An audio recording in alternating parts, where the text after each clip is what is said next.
The morning fog was slowly dissipating over the coast, revealing the smooth surface of the ocean. I sat on my veranda, sipping my coffee, watching the sunlight cut through the gray haze. The house creaked like an old dog getting comfortable before bedtime. These sounds have long been a part of my life, as integral as the sound of the surf and the cries of seagulls. I am 73 years old, and for the past 5 years I have lived alone. My Eleanor passed away after 47 years of marriage, quietly and honorably, as she did everything in her life. Lung cancer took her in 3 months. I remember the way she looked at me in her last days. No fear, only regret that she was leaving me alone.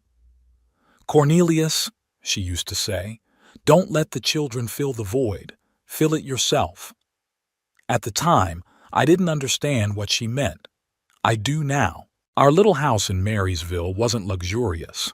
Just 2 bedrooms, a living room overlooking the ocean, a small kitchen, and a porch that wrapped around the house on 3 sides. We bought it 15 years before we retired, spending almost all of our savings on a down payment. Then we paid the mortgage for years, denying ourselves many things. I continued to work in my bakery even after I could retire. Eleanor worked part-time sewing. We dreamed of growing old in this house, waking up to the sound of the surf and falling asleep listening to the lullaby of the ocean. A dream only half realized. After Eleanor died, the children, Marilyn and Garrett, offered to sell the house. "It's too big for you alone, Daddy. You need something closer to town. You can't handle taking care of it." And then, almost in a whisper, "You could get good money for it now, while the market is up." I said no. The house had become my anchor, the one constant in a world that had suddenly lost all color. Here, every corner held memories of her. It was where she was closest. Gradually, the children's visits became less and less frequent. Garrett, my son, worked as an accountant for a construction company 2 hours away. He was busy with his career and his 3 children. Marilyn lived even farther away, 3 hours away. She worked as a travel agent, though I doubted she really worked. Her ex-husband paid generous alimony. The grandchildren had grown up without really knowing me. They would come for Christmas or Thanksgiving, look at the clock and wait to leave. I became an obligatory but inconvenient program item for them. "Yes, we need to visit Grandpa Cornelius." "No, not for more than an hour. We still have things to do." I once thought that old age would be different, that the house would be filled with the laughter of grandchildren, that Eleanor and I would sit on the porch holding hands and watching our heritage play on the beach. What I got instead was loneliness and infrequent phone calls that grew shorter and shorter. I shifted my gaze to the beach. The tide was receding, exposing the wet sand and leaving tiny puddles that reflected the sky. If I could, I would have retreated too, out of bitterness, out of the realization that I had become a burden to my own children. But where would I retreat to? This house is my last frontier. The phone rang, interrupting my thoughts. I took my time answering. Calls rarely brought good news. Finally, after the 5th ring, I picked up the phone. "Daddy." Marilyn's voice sounded unnaturally cheerful. "How are you?" "Alive," I answered, watching a seagull dive toward the water. "What happened?" "Why, happened? I just wanted to see how you were." "Marilyn, you haven't called in 2 months. The last time you called was when you needed money to fix your car." Pause. I could almost see her biting her lip, a gesture inherited from her mother. "Okay, Dad, I do have news. Good news. I'm getting married." That was unexpected. After her divorce 5 years ago, Marilyn swore she would never marry again. "Congratulations," I said, not knowing what else to say. "Who's the lucky guy?" "His name is Waylon Hatch. He's an investment consultant. We met on a cruise 6 months ago. I remembered that she did mention some cruise that her ex-husband had paid for as part of the divorce settlement. One last gift from that bastard, was how she put it. 6 months wasn't too soon for a wedding? She sighed. Dad, I'm 42 years old. I know what I want. Waylon is a wonderful man, smart, caring, successful. And obviously rich, I thought, but kept silent. I'm happy for you, Marilyn. When's the wedding? A month from today. We want a small ceremony. And that's another reason I called. Waylon and I were thinking, maybe we could have the wedding at your place, on the beach in front of the house. It would be so romantic. I blinked in surprise. Marilyn had only come here 4 times in the 5 years since Eleanor's death, and each visit had been filled with complaints of backwoods and boredom. Me? I thought you always said you hated Marysville. I never said I hated it, she was indignant. It's a little quiet for me, but for a wedding, it's perfect, quiet, beautiful, private. Something in her voice made me wary. Too much enthusiasm for someone who'd spent the last few years avoiding this place at all costs. You'll have to organize it yourself, I said. I can't help with the preparations. Oh, don't worry. I have a wedding planner. You won't have to do anything. Just be there and maybe give a little speech. I felt the knot in my stomach tighten. Something's not right here. Of course I'll be there. It's your wedding. Great, she sounded overjoyed. We'll be there next weekend to talk it over. I want you to meet Waylon. I'll be waiting. There was a pause, and I thought the conversation was over when she suddenly asked, Daddy, I've been meaning to ask you for a long time. Have you made a will yet? The question hit me like a slap in the face. We haven't talked about a will since Eleanor died. Why would you want to know? It's just, you're not getting any younger, Dad. And after you fell last year. I slipped on a wet floor, Marilyn. It happens to everybody. Of course it does. I'm just worried. We all worry. Garrett asked too. So they were discussing it amongst themselves. They were discussing my death and what would be left behind. The will has been drawn up, I answered briefly. It's all taken care of. Oh, good. Her relief was almost palpable. And what about the house? Have you decided who gets it? It all makes sense now. A wedding on the beach. Sudden interest in my well-being. Questions about the will. The house will go to whoever takes care of it, I answered evasively. Well, you know I've always loved this house. Her voice turned honeyed. All my best memories are connected with it. Remember when my mom and I used to collect seashells? I didn't remember Marilyn ever collecting seashells with Eleanor. She always preferred shopping malls to the beach. We'll see, I said. There's a lot to talk about. Of course, Dad. We'll talk about it all this weekend. I'm so excited. You're going to love Waylon, I'm sure. After the call, I sat looking at the ocean for a long time. Thoughts swirled in my head like seagulls over the water. I wasn't naive. I knew my children were waiting for an inheritance, but to plan a wedding here just to ferret out information about the will? That was a new level of cynicism. The house had been hard work for Eleanor and me. Every dollar invested in it was earned by hours at the stove in my bakery, every scone and every pie. Eleanor saved money from her sewing, denying herself new clothes and trips. We had invested not only money but dreams in this house, and now Marilyn thought she could just come and take it away. I got up and made my way into the house, into the small study that used to be Eleanor's sewing room. I opened a desk drawer and pulled out a folder of papers. My will was simple. The house and bakery were to be sold after my death and the money divided equally between Marilyn and Garrett. I'd always thought that was fair, but now I wasn't so sure. I returned to the veranda with a cup of fresh coffee. The ocean was calm, only a slight ripple disturbed its surface. At times like this, I missed Eleanor especially. She would know what to do. She always saw through people, even her own children. They grew up selfish, Cornelius, she would say sometimes. We did too much for them, gave them too much. Maybe she was right. Maybe I was too soft on them, letting them take without giving anything in return. The next morning I called Garrett. He answered after the third ring, his voice sounding out of breath. "Dad? Is something wrong?" Always the same reaction, like I could only call with bad news. "Marilyn's getting married," I said. "Oh, yeah." She was talking, some kind of financial advisor. "An investment advisor," I corrected. "Have you met him?" "Not yet. She says he's great. She wants to have the wedding here on the beach." A pause. I could hear the TV playing in the background. "In Marysville? That's weird. She always said she hated that place. Then I wasn't wrong." She was asking about the will, about the house. Another pause, longer than the last. "Well, it's only natural, Dad. She's just, planning for the future."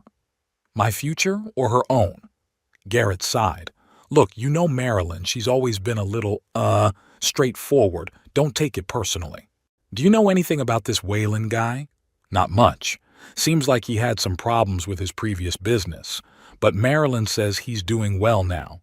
Business problems. That would explain Marilyn's sudden interest in my house. A house by the sea could be worth a lot of money, especially if sold to the right buyer." "They're coming this weekend," I said. "It would be nice if you came too." "This weekend? I can't, Dad. Jason has a soccer game and Leah has a dance competition. Jason and Leah are his oldest. The youngest, Austin, should be about 10. "What about the next one?" "I should check the calendar. You know, there's so much to do right now. But I'll try, really."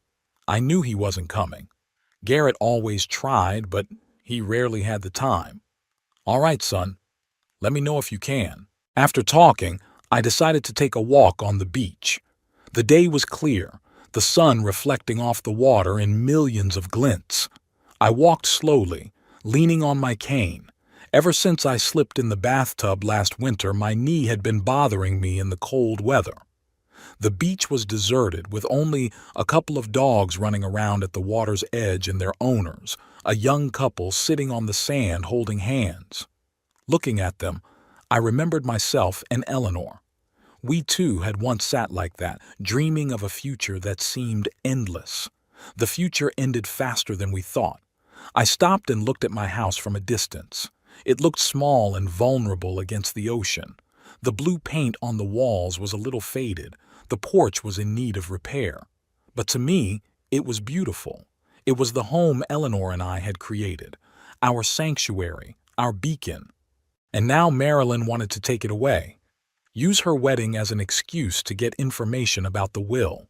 Maybe even hoped I'd give them the house as a wedding present. The wind picked up, bringing with it the smell of salt and seaweed. I turned back toward the house, feeling a weight descend on my shoulders. I had a decision to make, and that decision could change my relationship with my children forever. But maybe that relationship had been in need of a change for a long time. I spent the next few days preparing for a visit from Marilyn and her fiancé. I cleaned the house, even though I knew she would still find something to pick on. Bought groceries, including that wine she loved. Even trimmed the hedge around the house, though my knee protested every move. Friday night, about an hour before they were supposed to arrive, the phone rang. It was Marilyn. "Dad, we're running a little late. We'll be there tomorrow morning."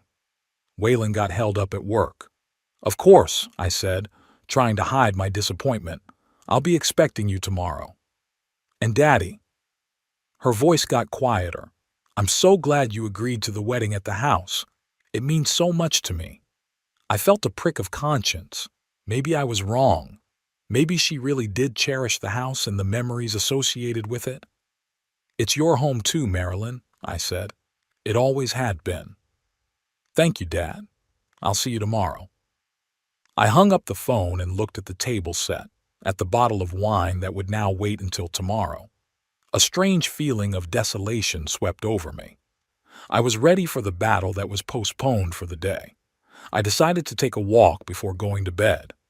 The night was warm, the stars reflected in the ocean, giving the illusion of infinity. I walked along the water's edge, letting the waves wash over my bare feet. "What would you do, Eleanor?" I mentally asked. Of course, there was no answer. just the sound of the surf and the cries of the night birds.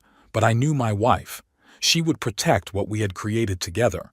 She wouldn't let the children manipulate her. "Stand your ground, Cornelius," it was like she was telling me. "You deserve respect." They arrived around 11 in the morning. I heard the noise of the engine and stepped out onto the porch. A shiny black car, too expensive for a travel agent, stopped in front of the house. Marilyn got out first, wearing sunglasses and a scarf around her neck, even though the day was warm. She was followed by a man about 45, tall and trim, with impeccable hair and a suit that probably cost more than I made in a month at my bakery. "Daddy!" Marilyn hugged me, leaving a trail of expensive perfume. "It's so good to see you." "It's good to see you too, dear," I replied, hugging her back. "You look good." "This is Waylon," she turned to her companion. "Waylon, this is my father, Cornelius." Waylon Hatch stepped forward and shook my hand. His handshake was firm, but his eyes remained cold. "Pleased to finally meet you, sir," he said with a smile that didn't affect his eyes. "Marilyn has told me so much about you." I doubted it, but smiled back. "Please come into the house. You must be tired from the road." We stepped inside, and I noticed Waylon looking around the room with an appraising gaze, not like a guest visiting someone's home for the first time, but like an appraiser calculating the value. "Beautiful view," he said, looking out the panoramic window at the ocean. "A place like this must be worth a fortune." I wasn't wrong. They didn't come for the wedding. They came for the house. For the next 3 weeks, my quiet house became the epicenter of chaos. Marilyn, excited about the idea of a beach wedding, hired a wedding planner, a young woman named Tabitha Woods, who ran around the house with a clipboard in hand and was constantly on the phone. She would show up early in the morning and leave late at night, leaving behind fabric swatches, floral arrangements, and endless lists. In the early days, I tried to participate in the preparations. After all, it was my home and it seemed natural for me to be part of the process, but it soon became clear that no one was interested in my opinion. "Dad, please." Marilyn rolled her eyes when I suggested using the old lanterns that Eleanor and I hung on the veranda for special occasions. "This isn't a rustic celebration. We want elegance." Waylon rarely showed up, citing important business meetings. When he did show up, he spent most of his time on the phone or at his laptop, ostensibly managing his investments remotely. I noticed that he never talked about specific clients or projects, only about great opportunities and promising deals. "Cornelius," he said one day when we were sitting on the veranda and Marilyn was busy with Tabitha, "have you ever thought about investing?" I sipped my coffee, hiding a smile. "At my age, Waylon, the only thing worth investing in is a good night's sleep and regular meals." He laughed a little too loudly. "You underestimate yourself. With the right strategy, even a small amount of money can turn into a fortune." "Like what?" "Well, there are some promising startups in the technology sector. One of my clients invested $20,000 last year and now his stock is worth triple that." I nodded, pretending to be impressed. "And how many of your clients lost money?" His smile twitched. "Investing always involves risk, of course, but with my experience—" "Garrett mentioned that you'd had some problems with your previous business." Now the smile is completely gone. "A little misunderstanding with the partners. Nothing serious." "Of course," I smiled and stood up. "I'll go see if the girls need my help." I could feel his gaze drilling into my back. He hadn't expected that the old man might not be as naive as he seemed. Marilyn and Tabitha sat at the kitchen table surrounded by fabric swatches and pictures of floral arrangements. "Daddy," Marilyn didn't even look up, "could you please stay out of the way? We're discussing important details." "This is my house, Marilyn," I reminded her, "and my kitchen." Yes, of course," she said. "We just need to focus." I sighed and walked out into the backyard. A group of workers were setting up a large white tent on the lawn leading to the beach.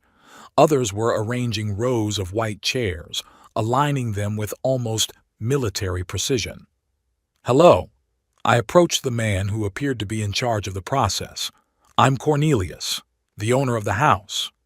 "Jeb Pryor." The man shook my hand. "We'll set up the tent tonight and we'll do the lighting tomorrow. Everything has to be ready 3 days before the wedding." "You seem to know what you're doing." "This is my 237th wedding," he smiled. "I hardly notice brides anymore." I laughed. Jeb was a pleasant conversationalist, and for the next hour we talked about all sorts of things: the weather, fishing, the best breakfast places in Marysville. He was the first person in days to actually talk to me, not just tolerate my presence. "Mr. Prado." Tabitha's voice interrupted our conversation. "Miss Driscoll is looking for you." "Duty calls." I shrugged and walked toward the house. Marilyn was waiting for me in the living room, tapping her foot impatiently. "Dad, we need to discuss the guest list. Who do you want to invite?" The question caught me off guard. I didn't think I'd be allowed to invite my own guests. "Well, there are a few old friends. Walter and Grace Nashwell, they live a couple miles from here. Joseph Barkley, my partner in the bakery, and his wife. Maybe Edith Howard, she was your mother's best friend." Marilyn wrote down names, but with each one her face grew more and more tense. "Daddy, it's all old people." "I'm 73, Marilyn.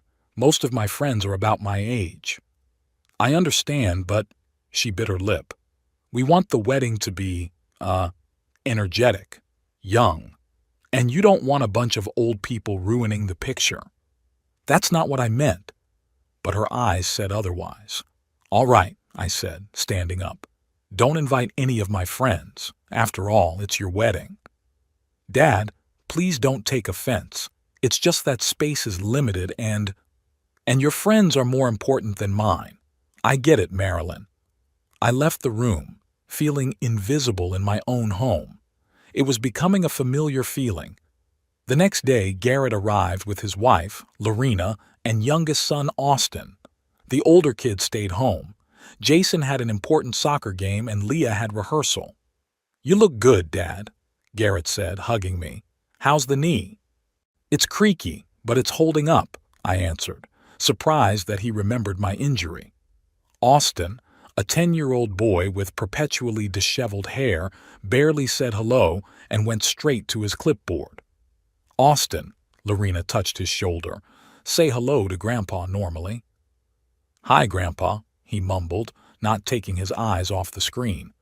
"Hi, grandson." I patted him on the head. "Do you want to go to the beach later?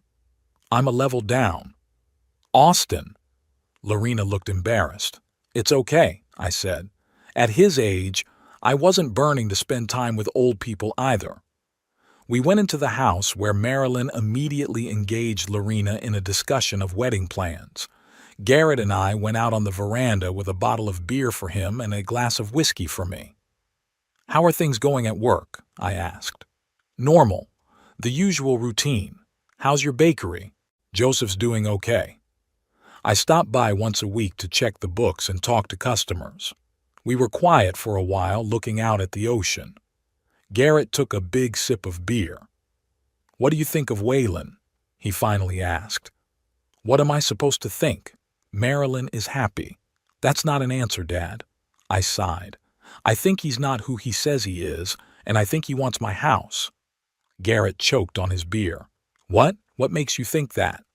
"He's looking at the house as an investment. He asked about the value of the lot, and Marilyn asked about the will. She's just worried about you." "Garrett, don't. I wasn't born yesterday." He looked away. "Okay, maybe she's a little, pragmatic, but she's your daughter, and she really loves this house. She's been here 4 times in 5 years, Garrett. Each time she complained about the boredom and the mosquitoes. People change, or their circumstances change." We were silent again. I finished my whiskey and set the glass down. "I changed my will," I said finally. Garrett froze with the bottle to his lips. "How?" The house will be sold and the money will go to a fund for talented bakers. The bakery, too. It was a lie, but I wanted to see his reaction. It didn't take long. What? Dad, you can't do this. It's a family inheritance. An inheritance that none of you were interested in until you smelled the money. It's not fair. We've always loved this house. So much so that you couldn't find time to visit me. He lowered his head. We have our own lives, Dad. Work, kids. I know. And I don't blame you. But let's not pretend that you dreamed of living in this house. You want to sell it, especially Marilyn. She said she and Waylon might move in here. I laughed. Waylon? In Marysville? The man wouldn't live here a week without his expensive restaurants and boutiques. Garrett was silent, but I could see in his eyes that he agreed with me. Will you tell her? He finally asked. About the will? No. And don't you tell her either. She'll be furious. She'll be furious anyway. In the evening, everyone gathered around the big table in the garden. Waylon had returned from his business trip and was now entertaining everyone with stories of his success in the world of finance. Marilyn looked at him with adoration, occasionally touching his arm or adjusting his collar. And then I said to him, James, if you don't invest now, you'll regret it in a year. And guess what? The stock went up 200%. Waylon laughed, expecting everyone to join in. Impressive, Garrett said, but I could see the skepticism in his eyes. What do you do, Garrett? Waylon asked, clearly not remembering that my son had already told me about his job an hour ago. I'm an accountant for a construction company. Oh, an accountant. It's a rewarding profession. It's kind of boring, isn't it? Lorena tensed, but Garrett only smiled. Sometimes, but stable. Stability is good, Waylon agreed, but his voice sounded condescending. In my business, though, risk is part of the game. What exactly are you investing in, Waylon? I asked. Stocks? Real estate? A little bit of everything. Diversification is the key to success. Sure. And are your clients mostly individuals or companies? He hesitated for a second. Mostly high-net-worth private investors, people who understand the value of making the right investments. Interesting. Where is your office located? I have a virtual office. Nowadays, physical location is not so important. Dad, Marilyn intervened, stop interrogating Waylon. This isn't a job interview. Just wondering about my future son-in-law's business, I smiled. Nothing bad. After dinner, everyone went to their rooms. Marilyn and Waylon took the guest bedroom, and Garrett and his family were in the living room on the pull-out couch and air mattress. I lay in my bed, listening to the sound of the waves outside the window and thinking about how strange life was. I dozed off but woke up around midnight to the sound of voices. Someone was talking on the veranda. Carefully, trying not to creak the floorboards, I went to the window and listened. Just saying, we need to be careful, it was Waylon's voice. The old man isn't as simple as he looks. He's just a lonely, grumpy old man, Marilyn replied. Don't make it more complicated than it is. He asks too many questions about my business. He's always been like that. He likes to poke his nose into things. What if he checks up on me? Find that old SEC case? Marilyn laughed. Dad barely knows how to use a computer. He won't check up on anything. I hope not, because if the wedding doesn't go through. It won't. Everything's going according to plan. We get married. I inherit the house, we sell it, and we pay off your debts. Simple. I felt the blood drain from my face. So here's the deal. Waylon's in debt, and they're planning on using my house to pay it off. What if he changes his will? Waylon asked. He won't. He always said the house would go to me and Garrett isn't interested in it. He lives too far away. What if he lives another 10 years? We can't wait that long. There was a pause. I held my breath, waiting for my daughter's answer. Listen, Marilyn finally said, we could offer him the chance to move in with us after the wedding.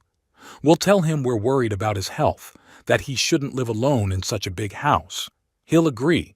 He's always amenable to emotional manipulation.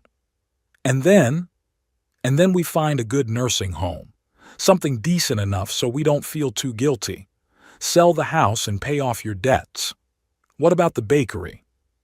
We'll sell that too. It's not worth much, but it's in a good location.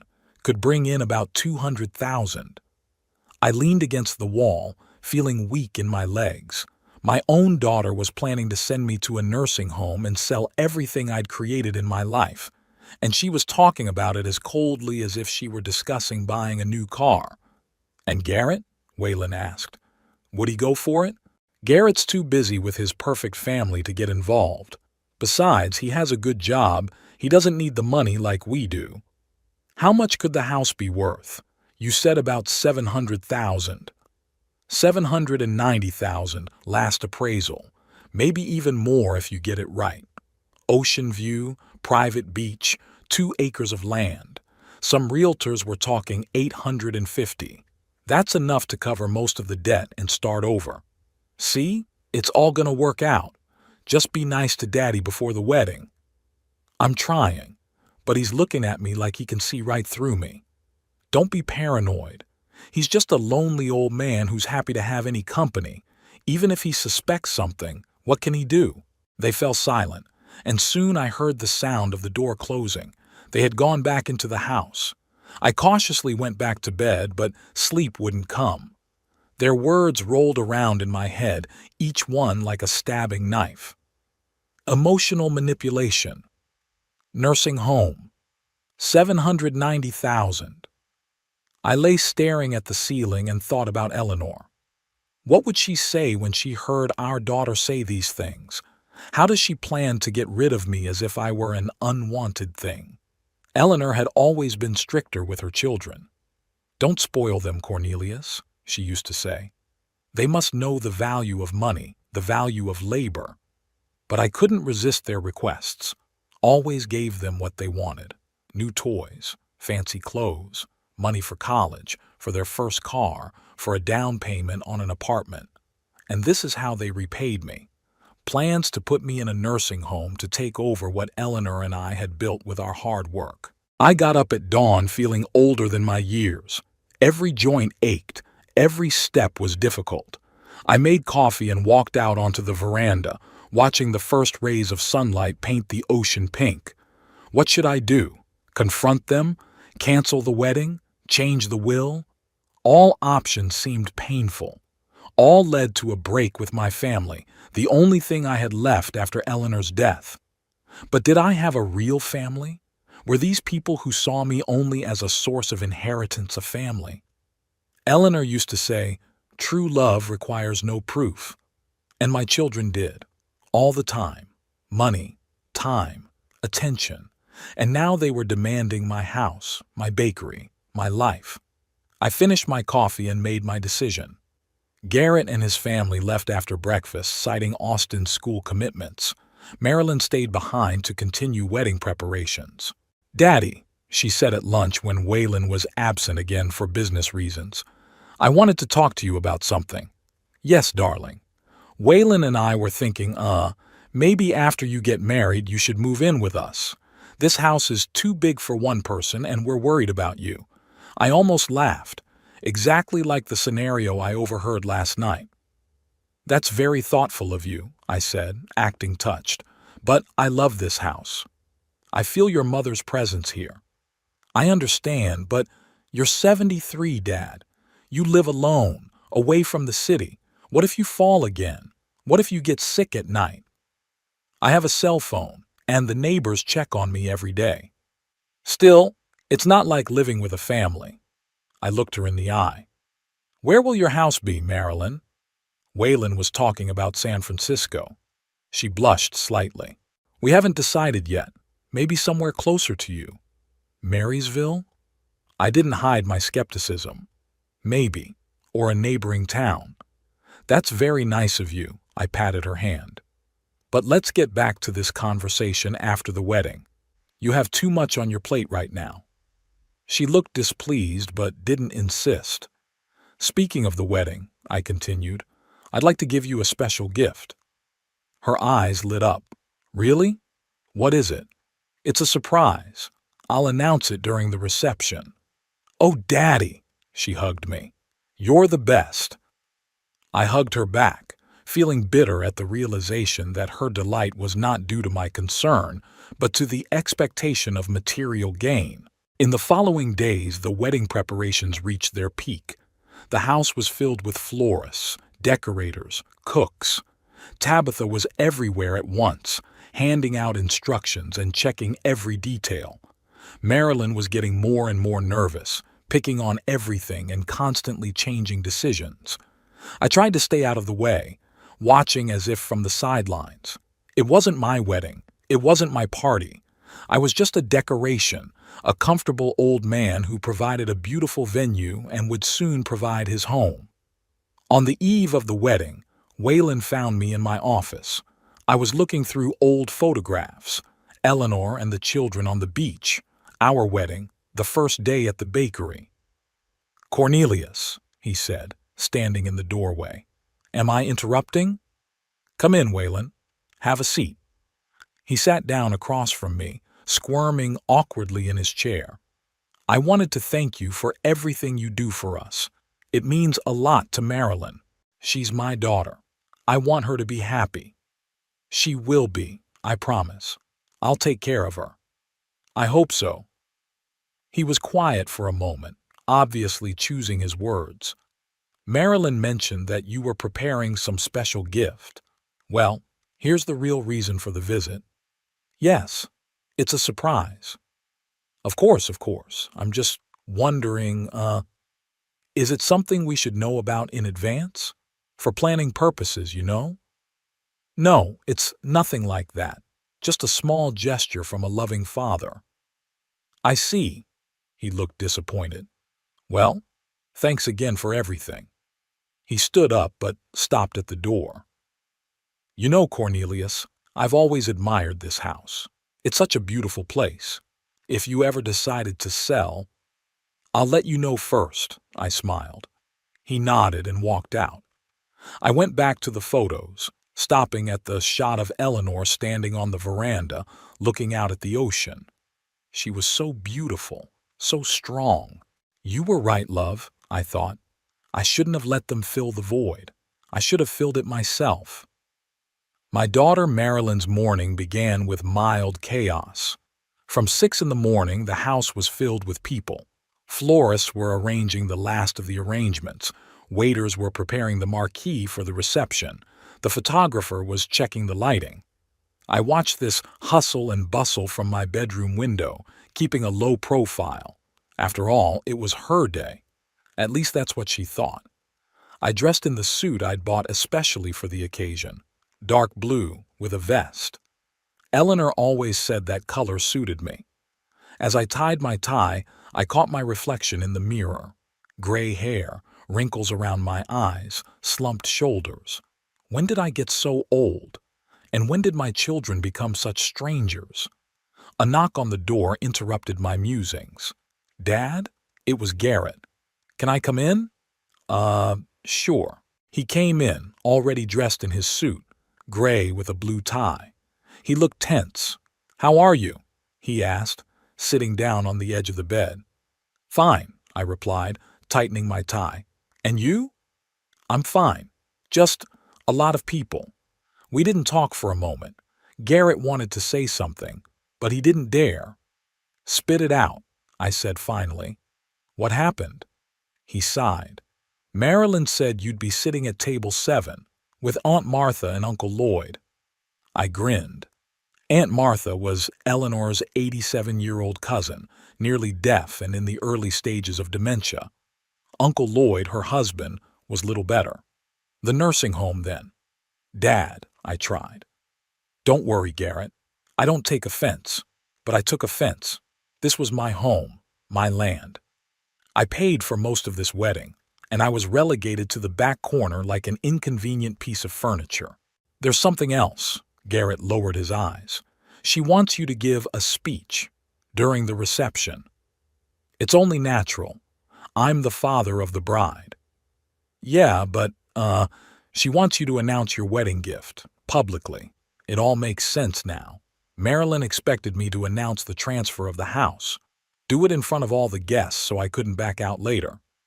I understand, I said, keeping a neutral expression on my face. Well, I hope she'll be happy with my gift. Garrett looked at me carefully. What are you up to, Dad? It's nothing special. I just want this day to be memorable. He shook his head. Don't do anything dramatic, please. Me? I acted surprised. When have I ever been dramatic? He smiled, but the worry didn't disappear from his eyes. Just be kind, okay? For family. Family. That word used to mean everything to me. Now it just sounds like an empty shell. The ceremony was supposed to start at 2 o'clock in the afternoon. By noon, almost all the guests had arrived, about 80 people, most of whom I had never met. Marilyn's friends from the travel agency, Waylon's business associates, a few distant relatives. I watched Tabitha, the wedding planner, direct the flow of people, telling them where to sit, where to put their gifts, where to take pictures. She avoided me. Apparently Marilyn had warned her that an old man was best kept out of organizational matters. At 1:30, I headed to the beach where the archway for the ceremony had been set up. Rows of white chairs were lined up in even lines. Rose petals were scattered on the improvised path.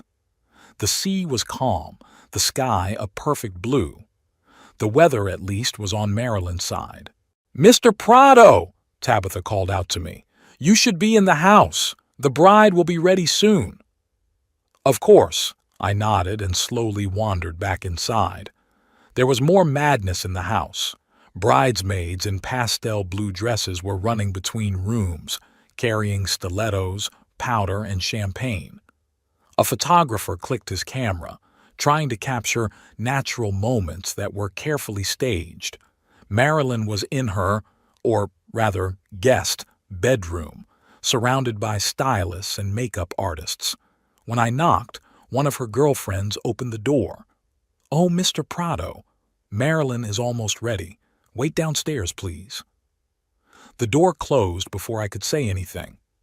Downstairs, I ran into Waylon, who looked unusually pale in his black suit. He was nervously adjusting his cufflinks. "Cornelius!" He tried to smile, but it came out strained. "Big day, huh?" "The biggest," I agreed. "Nervous? Me? No, of course not. It's just, a lot going on." "Nervous about a big investment?" He froze, trying to figure out if it was just an unfortunate pun or a hint. "What do you mean?" "Marriage is the most important investment in life." I patted him on the shoulder.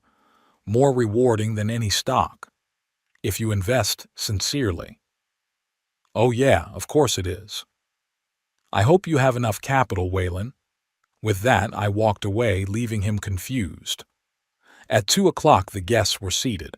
I stood at the door of the house, waiting for Marilyn to come down to walk her down the aisle. My legs were sore from standing, but I didn't complain. Finally, she showed up. I had to hand it to her. She looked gorgeous. White dress with lace, her hair arranged in an elegant style, light makeup that emphasized her eyes so much like Eleanor's. For a moment, I saw in her the little girl I had once rocked on my lap. "Daddy," she smiled, but there was wariness in her eyes. "How do I look?" "Beautiful, darling. Your mom would be proud of you."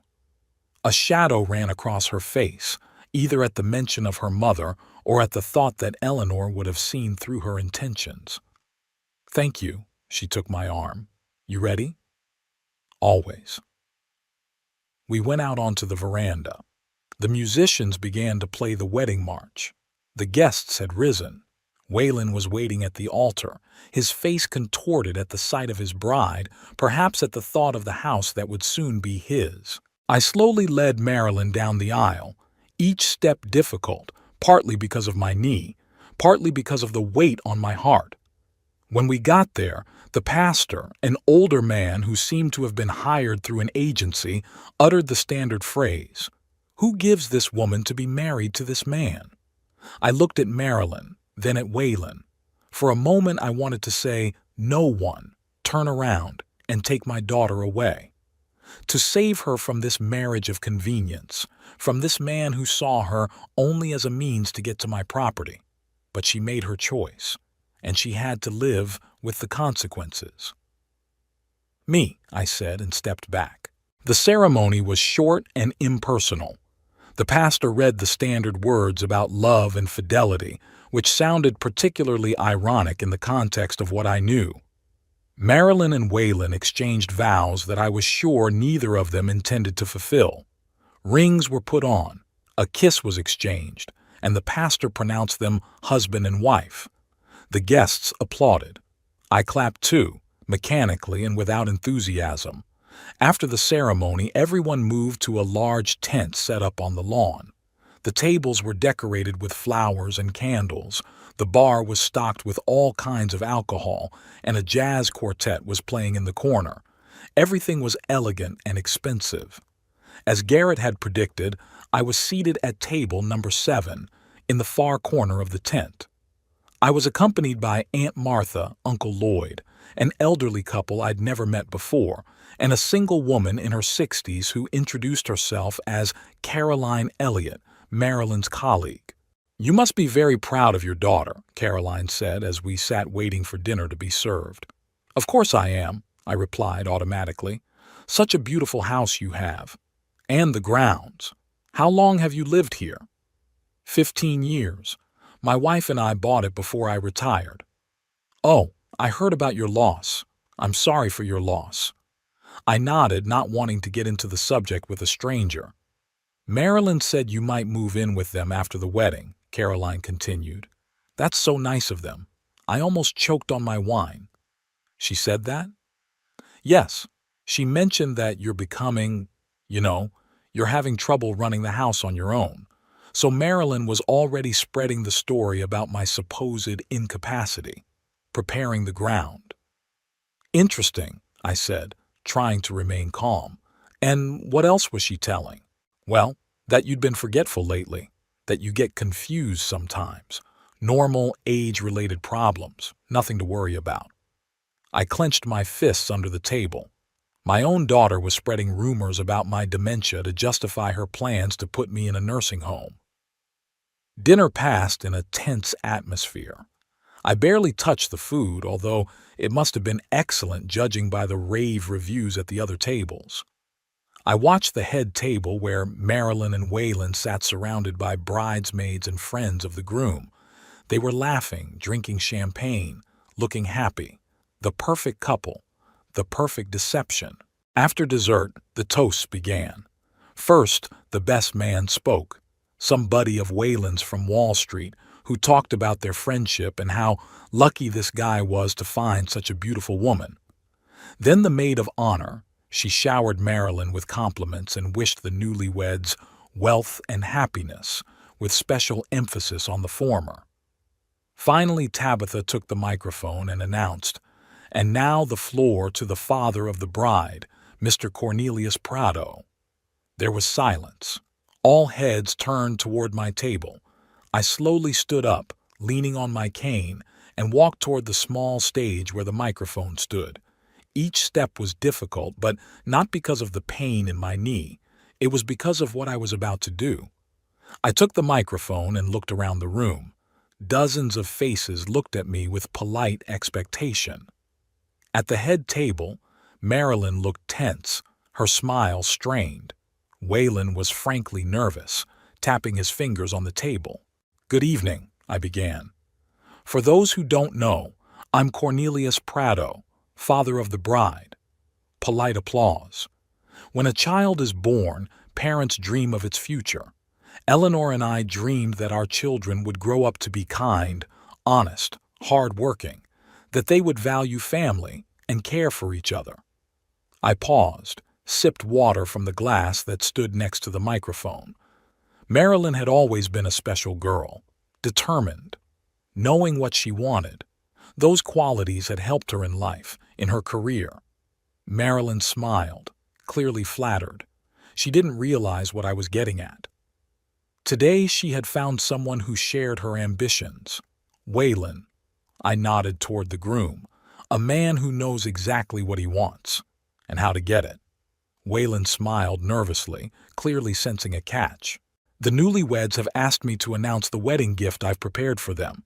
They're expecting something special, and they won't be disappointed. All eyes were now on me. Marilyn leaned forward, her eyes shining with anticipation. My gift is a lesson about values, about what is truly important in life. The smile began to fade from Marilyn's face. You see, I recently learned that my children consider me a burden, an old man who must be gotten rid of in order to take possession of his property. A whisper ran through the room. Garrett, sitting at the table next to the newlyweds, turned pale. I've learned that my daughter and her new husband plan to put me in a nursing home to sell my house and pay off Waylon's debts. Now the whispering had turned into a rumble. Marilyn jumped up, her face contorted with rage. Daddy, what are you talking about? The truth, dear. The one you and Waylon were discussing on my veranda 2 nights ago, about how my house is worth $700,000, how I succumbed to emotional manipulation, about how you find a decent enough nursing home so you don't feel too guilty. Waylon jumped up next to Marilyn. That's a lie, he shouted. Cornelius, you don't know what you're saying.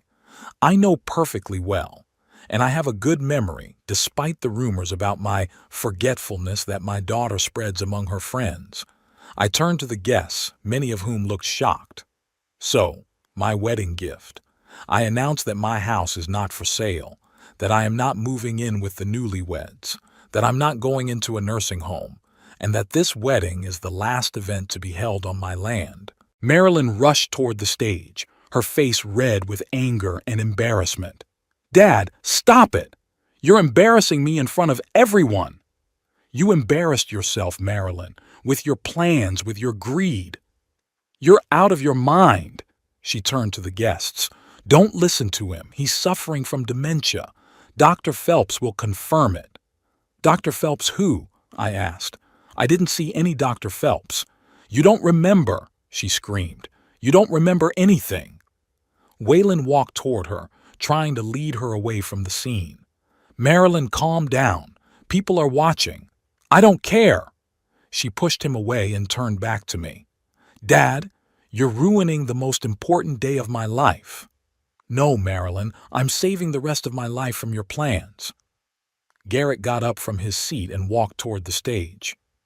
Dad, he said quietly, will you please stop? Let's talk somewhere else. No, Garrett.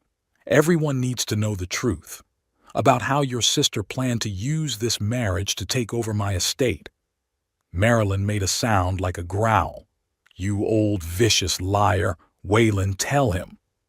But Waylon suddenly became very quiet. He stared at the floor, avoiding the gaze of the guests. Waylon, Marilyn grabbed his arm. Tell everyone he's lying.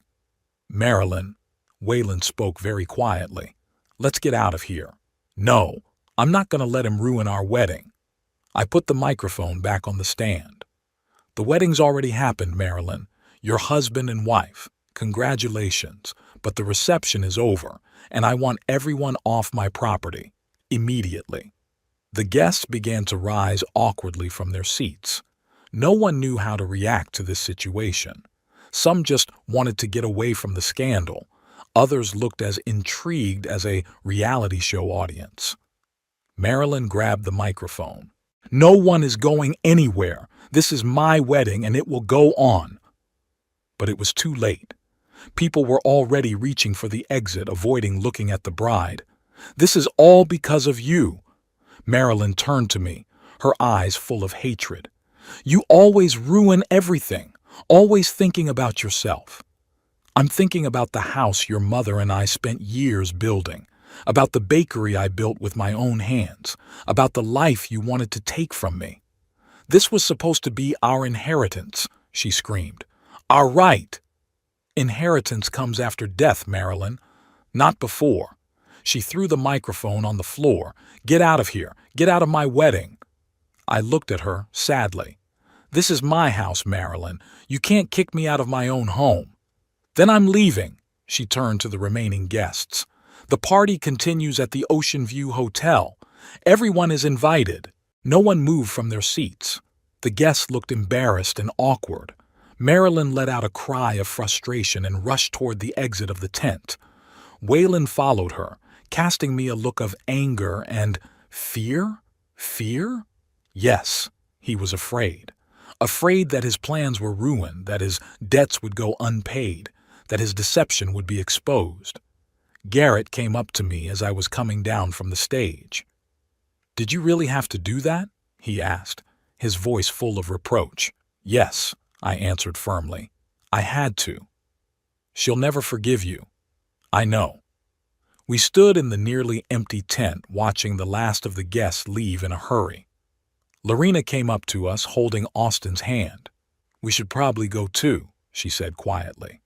"The kids are tired." Garrett nodded. "You go, I'll catch up." When she was gone, he turned to me. "I didn't know about their plans, Dad, I swear. I believe you." And I really did. Garrett was weak, but not evil. What's going to happen now? I shrugged my shoulders. Life goes on. At least mine did. Marilyn never told me about the nursing home. I wouldn't have agreed to it. Maybe you would, but you wouldn't have stopped her. He lowered his head, acknowledging my point. "I'm sorry, Dad." "Me too, son. Me too." He hugged me awkwardly and walked toward the exit. I was left alone in the tent, amidst half-eaten cakes and half-drunk champagne. A strange feeling of desolation and relief came over me at the same time. I walked slowly toward the house, leaning on my cane. The beach was empty, with only the waves lapping at the shore. The sky was beginning to darken. The sunset would soon color the ocean red and gold. Eleanor loved sunsets. Marilyn stood on the porch, already changed into her traveling suit.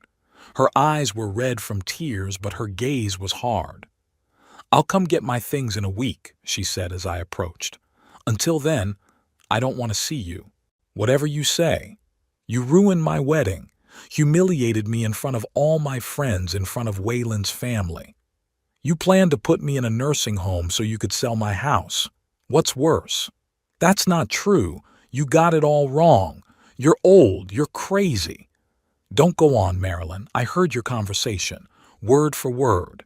She was silent, her anger replaced by something akin to shame, but only for a moment. "Even so, you shouldn't have flaunted it. You could have talked to me alone. And you would have denied it. You would have convinced Garrett that I was out of my mind. You would have continued your plan." "You're not my father anymore," she said quietly, but with icy fury. "You're dead to me today."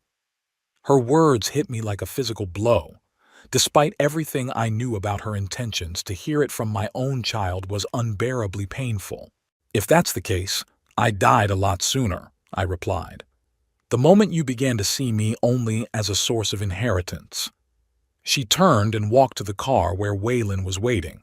Didn't look back, didn't say goodbye, just walked out of my life like she'd turned the page.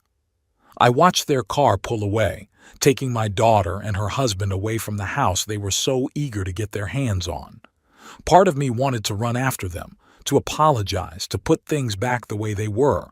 But the other part knew that the way things were was an illusion, that our relationship had long ago become a farce. The morning after the wedding, I woke up with a heavy head and an even heavier heart. Sunlight streamed through the curtains, drawing patterns on the wooden floor of the bedroom. The world outside continued to exist as if nothing had happened. Waves crashing against the shore, seagulls screeching, the wind rustling the leaves. But my private world was upside down. I brewed some coffee and went out onto the veranda. The tent still stood on the lawn, a pathetic reminder of yesterday's scandal. Workers were supposed to come in today to dismantle it, but for now, the area looked like a battlefield after a battle.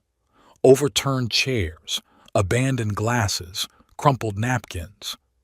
"You're not my father anymore." Marilyn's words echoed in my head. I knew I'd done the right thing by exposing their plans, but the grief of losing my daughter didn't make it any less acute. The phone rang, snapping me out of my musings. I hesitated before answering it. It was probably Garrett.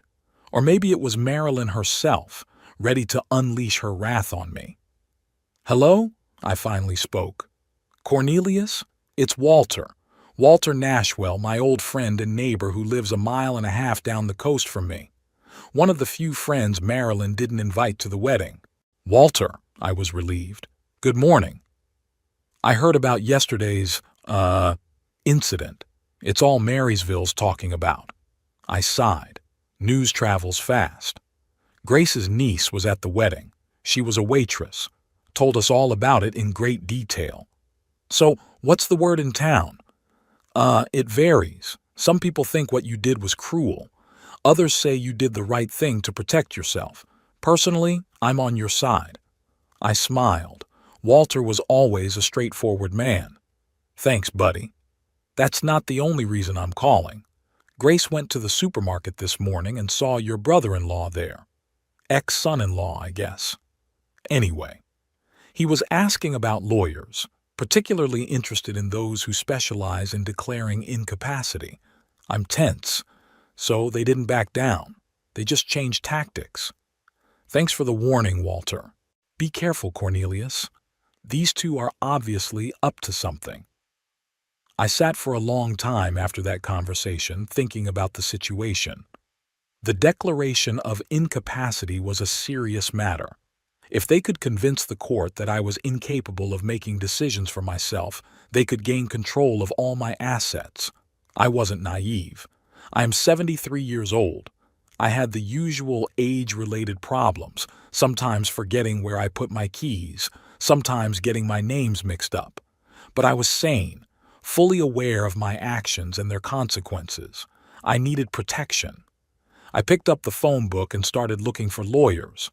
There weren't many in Marysville, but I found a name I vaguely remembered: Alton Kesey. He had helped my bakery partner, Joseph, with probate a few years ago. Monday morning, Alton Kesey called and offered to meet at his office in downtown Marysville at 2 o'clock in the afternoon. I agreed and spent the remaining time before the meeting gathering documents that might be needed: property certificates, financial statements, medical records.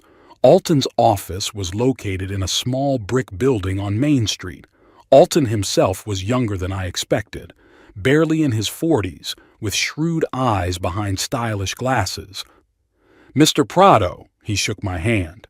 "Pleased to meet you, though the circumstances are not the most pleasant." "Call me Cornelius," I said, sitting down in the chair across from his desk. "Alton," he nodded. "So, tell me what happened." I described the whole situation: Marilyn and Waylon's plans for my house, my exposing them at the wedding, Walter's warning that they were looking for a way to declare me incompetent. Alton listened intently, making notes in his notebook. "I understand," he said when I finished. "It's an unpleasant situation, but it's not hopeless. They'll need some serious evidence to declare you incompetent. I don't have any diagnoses related to mental health or dementia. I had my last physical 3 months ago, all normal for my age." "That's good. Did you bring the paperwork?" I handed him a folder of papers.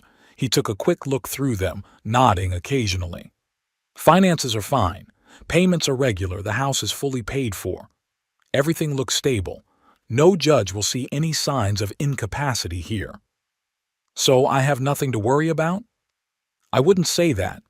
Incapacity suits can be very subjective. And you've already mentioned that your daughter is spreading the word about your alleged forgetfulness. We need to be prepared."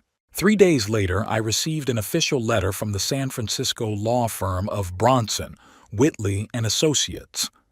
They notified me that they were representing Marilyn and Waylon in the case to have me declared incapacitated. Based on testimony from family members and medical professionals about the progressive deterioration of my cognitive condition, they filed a petition with the court. The hearing was set for July 20th. I immediately called Alton. He was not surprised. We were expecting this. Now we need to move faster. On his advice, I underwent a full neuropsychological examination with Dr. Raymond Ellis. The tests were tedious, hours of questions, assignments, puzzles. But the results, according to the doctor, were excellent for someone your age. Joseph, my bakery partner, was shocked to learn of Marilyn's actions. "I never thought she was capable of such a thing," he said, sitting at a table on my veranda. "I remember her coming into the bakery as a little girl, asking for cupcakes with frosting." "People change," I replied, "not always for the better. I'll write up a certificate of competency for you, and I'll ask our regulars to do the same. They've all known you for years. The neighbors backed me up too. Walter and Grace, Edith Howard, even the mailman Benjamin all wrote letters attesting to my clarity of mind. I called Garrett to get his position. He sounded tense. "Dad, this has gone too far," he said. "You and Marilyn are destroying the family. I didn't file a lawsuit to have my daughter declared incompetent. I know, but, what you did at the wedding." "I was protecting myself, Garrett. You could have just talked to her alone. You didn't have to make a scene in front of everyone. Do you believe she would have listened? That she wouldn't have convinced you of my dementia?" He didn't say a word. "Where will you be in court, Garrett? On my side or your sister's side?" "I don't want to pick a side, Dad." His voice sounded exhausted. "I just want this to be over. Why don't you just compromise? Give Marilyn part of the house or promise that she'll get it after, after I'm dead? Is that what you're all waiting for?" "No, don't say that. I don't want this feud. I don't want to choose between my father and my sister." "Sometimes neutrality is a choice, Garrett, and rarely the right one." I hung up the phone with a heavy heart. My son wouldn't openly support Marilyn, but he wouldn't oppose her either. He wanted to sit on the sidelines, avoid conflict, as he always did. July 20th came sooner than I expected. Alton came to pick me up early in the morning to take me to the Snohomish County Courthouse. I put on my best suit and took my cane, not because I really needed it that day, but because it made me look solid. The courthouse was housed in a stately sandstone building. Alton and I were seated in courtroom 3, waiting for the hearing to begin. Marilyn and Waylon entered with their attorney, a tall woman with gray hair gathered in a tight bundle. Margaret Bronson, I assumed. They sat on the opposite side of the hall, not looking in our direction. Garrett appeared last, alone, and after a moment's hesitation sat down in the middle of the hall, neither with us nor with them. Judge Alvin Parker, a man about my age, began the hearing by explaining the procedure. Margaret Bronson spoke first, introducing me as an elderly man suffering from progressive cognitive decline and paranoia about family members. She then called the first witness, Dr. Francis Phelps, whom I had never seen in my life. He claimed to have examined me in April and diagnosed the early stages of dementia. Alton brilliantly exposed his lie by presenting evidence that I was at a bakers' conference in Portland on the day in question. Phelps confused his testimony and was discredited by the judge. Marilyn, on the witness stand, described my forgetfulness and paranoia, but could give no specific examples other than the incident at the wedding. When it was our turn, Alton presented Dr. Ellis's report confirming my full capacity. He then read testimony from neighbors, bakery customers, and my attending physician, Dr. Green. "Your Honor," Alton concluded, "Mr. Prado is a perfectly capable elderly gentleman who wants nothing more than to live peacefully in the home he has earned through honest work. This lawsuit is nothing more than an attempt by his children to gain control of his property." It took the judge only 15 minutes to reach a decision.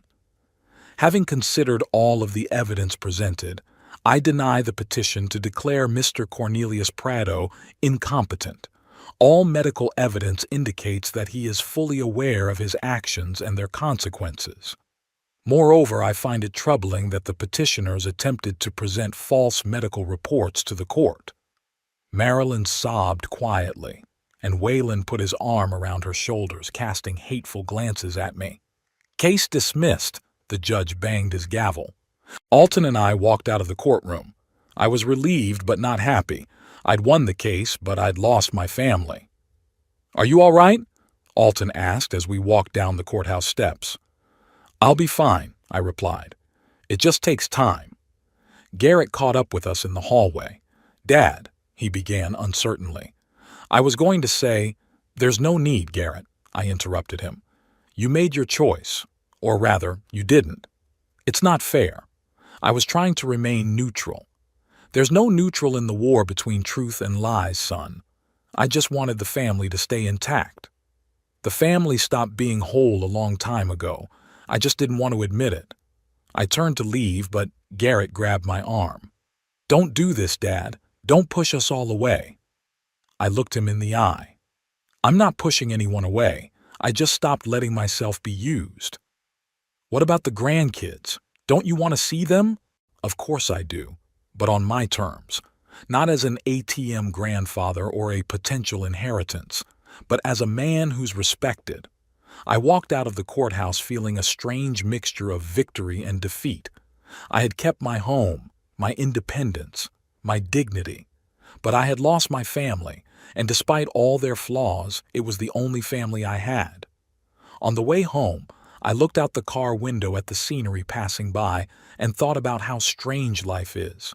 We make plans, start families, dream of the future, and then we find ourselves alone, with the ruins of those plans and the ghosts of those dreams. But maybe that's the point, to find the strength to start over again and again, to make new plans, to create a new life. My house greeted me with silence, familiar but especially profound today. I walked to the veranda and sat in a chair, looking out at the ocean. The waves lapped against the shore, erasing the marks in the sand just as time erases the marks of our mistakes and disappointments. Eleanor often said, "Life is not about waiting for the storm to pass. It's about learning to dance in the rain." I wasn't sure I was ready to dance, but I was definitely ready to move on. Without Marilyn, without Garrett, without illusions of a family idol. The phone rang, interrupting my thoughts. It was Alton. "Cornelius," he said without preamble, "we won, but this may be just the beginning. I recommend that you change your will to protect your assets." "I'll think about it," I replied. "Thanks for everything, Alton." When I hung up the phone, I realized I had already made my decision. My life would no longer revolve around my children and their expectations. I would live for myself, and perhaps for Eleanor's memory. I raised my eyes to the sky, watching the sun slowly sink toward the horizon, coloring the clouds pink and gold. It had been a year since the day I stood in the courtroom, defending my right to live on my own. A year of change, reinvention, and newfound freedom. I am 74 years old, and for the first time in a long time I feel truly alive. Early fall colored the trees around my Marysville cabin in gold and copper tones. I sat on the veranda with a cup of morning coffee, watching the sunlight play on the surface of the ocean. The cool breeze brought the smell of salt and seaweed. Soon it would be time to leave, but I savored every minute I spent here, in the place that had been my refuge for so many years. After the trial, a lot of things changed. The first thing I decided was that the bakery was demanding too much of my time and energy. I didn't want to sell it. It was a part of me, my brainchild. Instead, I offered Joseph, my partner of many years, to lease the business. He happily agreed. Now I had a steady monthly income without worrying about the day-to-day. "You have to come at least once a week," Joseph insisted as I signed the contract.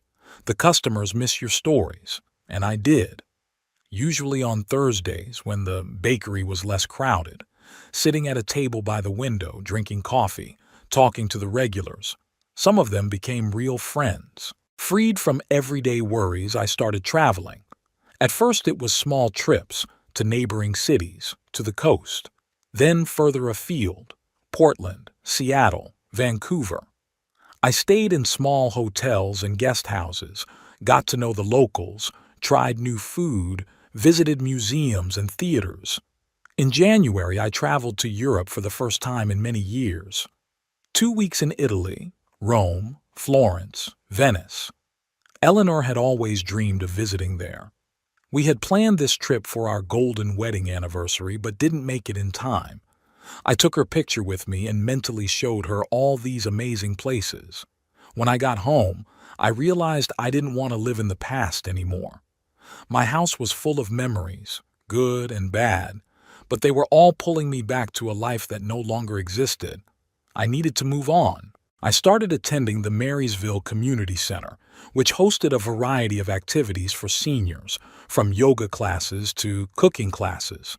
There I met a group of like-minded people who, like me, believed that age was no reason to stop living life to the fullest.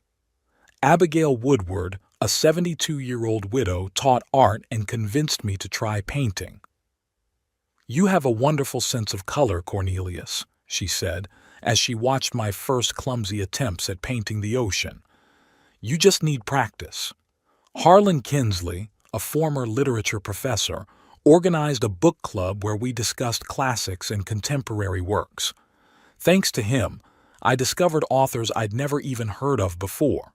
Octavia Pemberton, an energetic 78-year-old woman with bright red hair, which, as she admitted, had not been her natural color for many years, led a group of travelers. "Life is too short to sit still," she said, planning another trip, "and too long to spend it with unpleasant people." Marilyn didn't try to contact me after the trial. I'd heard from Garrett that she and Waylon had moved to Portland, where he was trying to start a new business. Apparently, without my house and money, their financial situation wasn't as rosy as they had hoped. Garrett called once a month, usually on Sundays. Conversations were polite but superficial. He talked about the kids, about work, about the weather, everything but the main thing. We both knew there was a gulf between us that could not be bridged by mere words. In March, when the ocean was particularly rough and the wind howled through the cracks of the old house, an unexpected phone call came. "Daddy?" Marilyn's voice sounded uncertain. "It's me." "Hello, Marilyn," I answered, trying to stay calm. "I haven't heard from you in a long time." "Yes, a long time." She was silent, as if she didn't know what to say next. "How are you?" "I'm good. How about you? How's Waylon?" We're good. Waylon started a new business. He consults for startups." "Good for you." Pause again. I could hear her breathing into the phone, gathering her thoughts. "Dad, I'm calling because, I wanted to apologize for what happened last year, for the trial, for everything." I sat back in my chair, surprised by her words. Apologizing was the last thing I expected to hear from Marilyn. "What made you change your mind?" I asked. She stammered. "I did a lot of thinking, and I realized I was wrong. We were wrong about Waylon, what we were planning to do. It was awful." I was silent, waiting for her to continue. There was something in her voice that made me doubt the sincerity of those words. "I hope you can forgive me," she continued. "Maybe we could start over? I could come visit. We could talk." And then I realized Garrett must have told her about my travels, about how I'd changed my life. She thought I was drowning in money and she wanted her share. "This is very sudden, Marilyn," I said gently. "I appreciate your apology, but I think we need some time. Maybe later on." "Of course," her voice sounded disappointed. "I understand. Just, think about it, okay?" "I will." After that conversation, I sat for a long time, looking out at the raging ocean and thinking about how easily some people can change their position when it suits them. Marilyn hadn't changed. She still only saw me as a source of money. A week later, Garrett called. "Did you talk to Marilyn?" he asked without preamble. "Yeah," she called. She apologized. "And what did you tell her?" "That we needed time," he sighed. "Dad, she's really sorry. You both made mistakes. Maybe we should give her a chance." "Tell me honestly, Garrett," I decided to be direct. "Did she find out about my travels and think I was suddenly rich?" Pause. "She asked how you were doing." I mentioned Italy, and she immediately decided to reconcile. "Don't be so cynical, Dad. People change." "Yes, they do. I've changed. Marilyn, I doubt it." Another week later, an official letter from a lawyer showed up in my mailbox. But this time, it wasn't an incapacity suit. It was a notice that Waylon Hatch had filed for bankruptcy, and creditors had seized all of his assets, including his joint property with Marilyn. Now everything fell into place. Marilyn didn't regret the past. She was looking for an escape from financial ruin, and I was her last hope. I didn't return her call. Instead, I contacted Alton Kesey, my attorney, and set up a meeting. I had a plan that needed to be formalized. "Are you sure you want to do this, Cornelius?" Alton asked me when I had outlined my intentions. "It's a radical step." "I'm absolutely sure," I replied. "It's time to move on, for real." At the end of April, I invited Garrett to dinner. He arrived alone, without his wife and kids, looking tense and unsure. "Thanks for meeting me," I said as we sat down at a table at my favorite waterfront restaurant. "Sure, Dad," he tried to smile. "Are you okay? You look rested." "I am. I've made some important decisions and I wanted to share them with you in person." We ordered our food, and when the waiter left, I continued. "I'm selling the house, Garrett." He froze with his fork in his hand. "What? Why? You loved that house so much." "I did. But now it's too big for me alone, and it's too full of memories, good and bad." "So what do you plan to do?" "Travel, see the world, live life to the fullest while I have time and health." "Where are you going to live when you get back?" "I bought a small apartment in Seattle, nothing fancy, but with a nice view of the bay and all the amenities." Garrett looked at me with surprise and, I thought, a tinge of admiration. "That's unexpected. But great, Dad. It really is." We continued dinner, talking about his work, about the kids, about news from the world. It wasn't until dessert arrived that he dared to ask the question I knew had plagued him all evening. "What about the money from the sale of the house?" I put the spoon down and looked him in the eye. "I donate most of it to charity. The Alzheimer's Disease Research Foundation and the Beginning Baker Support Program will get $300,000 each." He turned pale. The rest?" "The rest will be split between you and Marilyn, $30,000 each." "30,000?" His voice trembled. "But the house is worth almost $800,000. $790,000 to be exact. The real estate agent is sure we'll find a buyer easily." "And you're giving almost all of it to charity?" "Yes. I think it's the best use of the money. It will help people who really need it." Garrett looked stunned. I could see different emotions struggling in his eyes: frustration, anger, disbelief. "You're doing this to punish us," he said finally. "Me and Marilyn." I shook my head. "No, Garrett. I'm doing this to free myself. And you too. For too long this house has been between us, an object of desire, a cause of strife. Let it serve some good purpose." "Marilyn will be furious," he muttered. "Perhaps. But it's my decision, and it's final. The papers have been signed." We finished our dinner in silence. When it was time to say goodbye, Garrett hugged me awkwardly. "I hope you find what you're looking for, Dad," he said. "I already have, son. Freedom." The house sold faster than I expected. A young couple from San Francisco fell in love with the ocean view and offered even more than the asking price. In early June, I handed them the keys, took the last of my personal belongings, and left forever the place that had been my home for 15 years. My new apartment in Seattle was modern and comfortable. 17th floor, panoramic windows, minimalist design, no creaking floorboards, no leaky faucets, no ghosts of the past. Marilyn, as Garrett had predicted, was furious. She left several angry messages on my answering machine, accusing me of being cruel and heartless.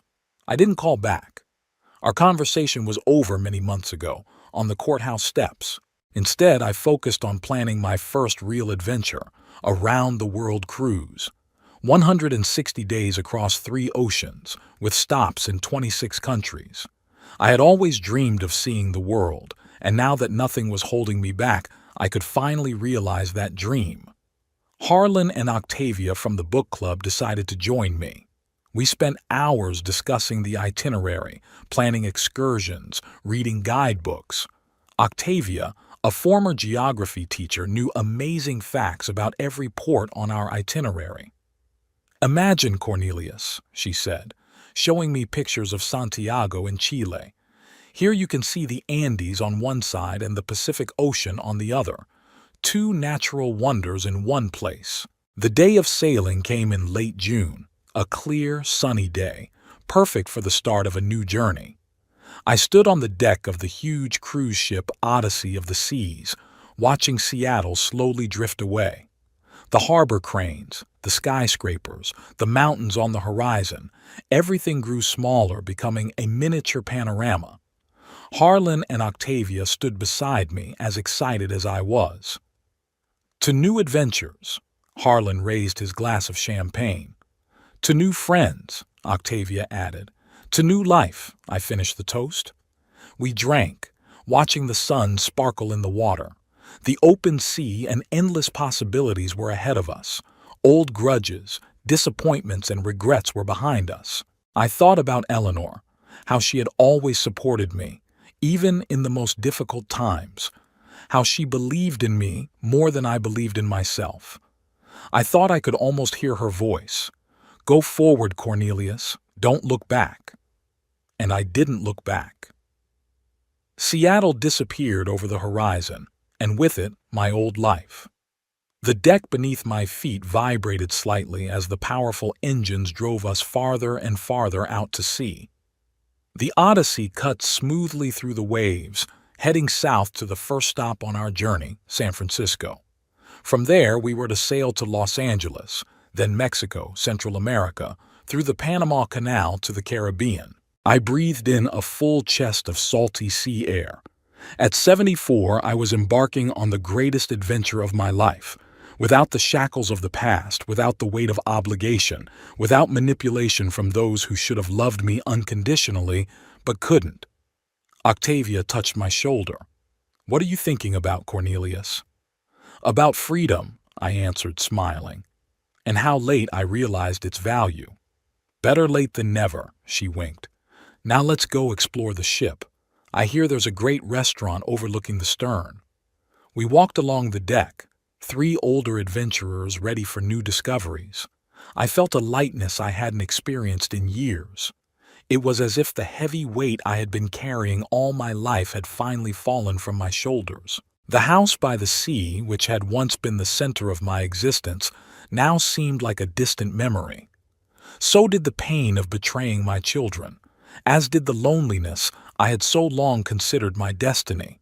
Now I had a new destiny, and I was ready to meet it with an open heart and a clear mind.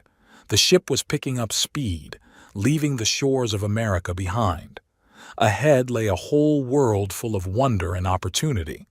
And I, Cornelius Prado, a 74-year-old widower and former baker from Marysville, was ready to explore every corner of it. Because it's never too late to start living for real.